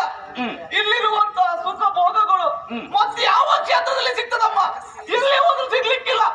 ಈ ಕ್ಷೇತ್ರವನ್ನು ಬಿಡುವುದಿಲ್ಲ ಅಮ್ಮ. ಅಮ್ಮ, ಯಜಮಾನ ಹತ್ರ ಮಾತಾಡಿ ಅಮ್ಮ, ಏನಾದ್ರೂ ಮಾಡಿ. ದಿವಸ ಹಬ್ಬದ ಊಟ. ಹೌದು ಅಲ್ವಾ? ಹೌದಮ್ಮ. ಮತ್ತೆ ನಮ್ಮ ಸೇವೆ ಮಾಡುವ ಸೇವಾರ್ಥಿಗಳಿಂದ ಹೊತ್ತೊತ್ತಿಗೆ ಕುಡಿಲಿಕ್ಕೆ ತಿನ್ಲಿಕ್ಕೆ ಸರಿ ಬರುತ್ತದೆ. ಮತ್ತೆ ಇಂಥ ಯೋಗ ಬಗ್ಗೆ ಯಾವ ಕ್ಷೇತ್ರದಲ್ಲಿ ಉಂಟು ಹೇಳಿ? ಮತ್ತೆಲ್ಲೂ ಹೋದ್ರೆ ಆಗ್ಲಿಕ್ಕಿಲ್ಲ. ಹೋಗ್ಲಿ ಬಿಡು. ನೀನು ಶಾಪಗ್ರಸ್ತರಾಗಿ ನಿಂತ ಕಾಲಕ್ಕೆ ನಾನು ನಗ್ತಾ ಇರುವುದಕ್ಕೆ ಕಾರಣ ಈಗ ಹೇಳ್ತೇನೆ. ಹೌದೇ? ಇದೆಲ್ಲ ನನ್ನ ಸಂಕಲ್ಪ ಮಗನೇ. ಹೌದಮ್ಮ. ಭೂಮಿಯಲ್ಲಿ ಆ ಧರ್ಮ ತಾಂಡವವಾಡ್ತಾ ಇದೆ. ಸಾತ್ವಿಕರು ಸುಜನರು ಸಂಕಷ್ಟಕ್ಕೆ ಒಳಗಾಗಿದ್ದಾರೆ. ದುಷ್ಟ ನಿಗ್ರಹ ಆಗಬೇಕು, ಶಿಷ್ಟ ರಕ್ಷಣೆ ಆಗಬೇಕು. ಭೂಮಿಗಿಳಿಯುವುದಕ್ಕೆ ದಾರಿ ನಾನು ಯೋಚಿಸ್ತಾ ಇದ್ದೆ. ಅದಕ್ಕೊಂದು ವೇದಿಕೆ ರಚಿತವಾಯಿತು. ಆ ದಾರಿ ಯಾವುದು ಕೇಳಿದ್ರೆ ನೀನೇ. ನೀನು ಭೂಮಿಯಲ್ಲಿ ದುಷ್ಟನಾಗಿ ಮೆರೆಯುತ್ತಾ ಇರುವ ಕಾಲಕ್ಕೆ 4ನೆಯವಳಾದಂತಹ ಮಂದರತಿ ಎನ್ನುವವಳು ಎಲ್ಲಿ ನೆಲೆಯಾಗುತ್ತಾಳೋ ಆ ಕ್ಷೇತ್ರದಲ್ಲಿ ದುರ್ಗೆಯಾಗಿ ಕಾಣಿಸಿ ನಿನ್ನನ್ನು ವಧಿಸಿ ನಾಗಕನ್ನಿಕೆಯರ ಶಾಪದಿಂದ ಮುಕ್ತಗೊಳಿಸ್ತೀನಿ. ಹರಿತಮ್ಮ. ಅಮ್ಮ, ನೀನು ಮುಂದೆ ಹೋಗು. ಮುಂದೆ ಹೋಗಂದ್ರೆ ನೀವು ಬನ್ನಿ, ಹೋಗಲ್ಲ? ಈಗ ಬರುವುದಿಲ್ಲ. ಮತ್ತೆ ಕಾಲದ ನಿರೀಕ್ಷೆಯಲ್ಲಿ ನೀನಿರ್ಬೇಕು. ಹೌದೇ? ನಿನ್ನನ್ನು ನೀನು ಬರಬೇಕು, ದುಷ್ಟನಾಗಿರ್ಬೇಕು. ನಾನು ನಂದಿ ಅನ್ನುವ ನೆನಪು ನಿನ್ನಲ್ಲಿ ಇದ್ರೆ ದೌಷ್ಟ ನಿನ್ನಲ್ಲಿ ಒಡಮೂಡುವುದಕ್ಕೆ ಸಾಧ್ಯ ಇಲ್ಲ. ಸತ್ಯ. ಆ ಜಾಗ್ರತೆ ಯಾವಾಗ ನಿನ್ಗೆ ಉಂಟಾಗುತ್ತದೆ, ನಾನು ಕಾಣಿಸಿದಾಗ ಅಲ್ಲಿಯವರೆಗೆ ದುಷ್ಟನಾಗಿ ಇರ್ಬೇಕು. ಅಮ್ಮ, ನಿಮ್ಮೇ ಸಂಕಲ್ಪ ಈಡೇರಿಸುವುದಕ್ಕಾಗಿ ಭೂಲೋಕಕ್ಕೆ ಹೋಗ್ತೇನೆ ತಾಯಿ.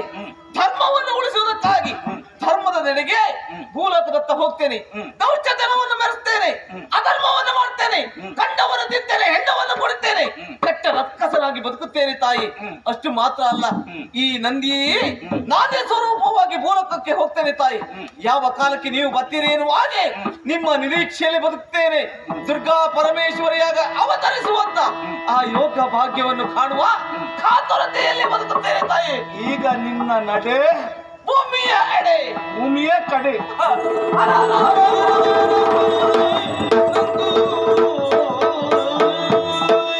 ಹೊಡದಿ ಪಾರ್ವತಿ, ಸ್ವಲ್ಪ ಆಲೋಚನೆ ಮಾಡಬೇಕು ನೋಡು. ಯಾಕೆಂದ್ರೆ 5 ಜನ ನಾಗಕನ್ಯರು ಬಂದಾಗ ಮಕ್ಕಳೇ ನೀವು ಬಿದ್ದಂತ ಸ್ಥಳಗಳು ಪುಣ್ಯಕ್ಷೇತ್ರವಾಗ್ತದೆ, ಗಂಡಕ್ಷೇತ್ರವಾಗ್ತದೆ. ದುರ್ಗಿಯಾಗಿ ನಾನು ಅವತರಿಸ್ತೇನೆ ಮಕ್ಕಳೇನುವ ಹಾಗೆ. ಅಷ್ಟೊತ್ತಿಗೆ ಇವ ಬಂದ, ಅಮ್ಮ ನನಗೆ ಶಾಪ ಬಂತು ಎನ್ನುವ ಹಾಗೆ. ಮಗನೇ ನೀನು ಮುಂದೆ ಹೋಗು, ರಕ್ಕಸನಾಗಿ ಹುಟ್ಟು, ಇನ್ನ ಶಾಪ ವಿಮೋಚನೆಗೆ ನಾನೇ ದುರ್ಗಿಯಾಗಿ ಬರ್ತೇನೆ ಇರುವ ಹಾಗೆ. ಬರೇ ದುರ್ಗಿ ಆಗ್ತದೇನೆ, ದುರ್ಗ ಪರಮೇಶ್ವರಿ ಆಗ್ಬೇಕು ಬೇಡ? ಆಗ್ಬೇಕು ಅಂತ ಆದ್ರೆ ನೀನ್ ಈ ಕಡೆ ಹೋಗ್ತೀಯ ಅಂತ ಆದ್ರೆ, ನಂದಿಕೇಶ್ವರ ಈ ಕಡೆ ಹೋಗ್ತಾನಂತ ಆದ್ರೆ, ಈ ಕೈಲಾಸಗಿರಿಯಲ್ಲಿ ನಾನು ಕುಳಿತು ಏನ್ ಮಾಡುವುದೇ? ಒಟ್ಟಿನಲ್ಲಿ ನಿಮ್ಮ ಸಂಕಲ್ಪ ತಾವು ದರಗಿಳಿದು ಬರಬೇಕು ಎನ್ನುವ ಹಾಗಲ್ವ? ಮನಸ್ಸುಂಟು. ನಾನು ನೆಲೆಯಾಗುವ ಕ್ಷೇತ್ರಕ್ಕೆ ಪೂರ್ಣ ಮನಸ್ಸಿನಿಂದ ನಿಮ್ಗೆ ಸ್ವಾಗತ ಉಂಟು.